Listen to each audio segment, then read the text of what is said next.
নমস্কার, news for টুডেতে আপনাদের স্বাগত। এই মুহূর্তে একটি বড় খবরের দিকে চোখ রাখবো। বন্ধ হয়ে গেল রানাঘাটের 112 ফুটের দুর্গাপুজো। জানা যাচ্ছে মহালয়ার সকালে পুজো না করার সিদ্ধান্ত নিল কমিটি। আরো একবার দর্শকদের জানাবো, বন্ধ হয়ে গেল রানাঘাটের 112 ফুটের দুর্গাপুজো। মহালয়ার সকালে পুজো না করার সিদ্ধান্ত নিল কমিটি। সংবাদ মাধ্যমে এমনটাই জানা যাচ্ছে। ইতিমধ্যে একটি সংবাদ মাধ্যমে খবর প্রকাশিত হয়েছে, যে খবরে পরিষ্কার করা হয়েছে যে 112 ফুটে যে দুর্গা পুজো কার্যত হবার কথা ছিল রানাঘাটে, সেই পুজো হচ্ছে না। পুজো থেকে সরে দাঁড়ালেন উদ্যোক্তারা, এমনটাই জানা যাচ্ছে। কমিটির তরফ থেকে জানানো হয়েছে আদালতে মামলা লড়ার মতো টাকা তাদের কাছে নেই।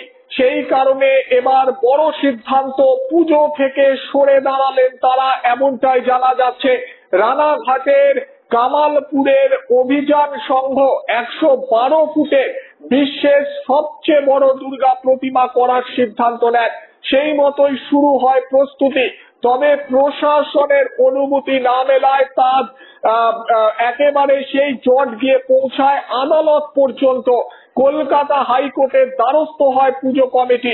আদালত নদিয়া জেলা শাসককে সিদ্ধান্ত নেওয়ার নির্দেশ দেয়।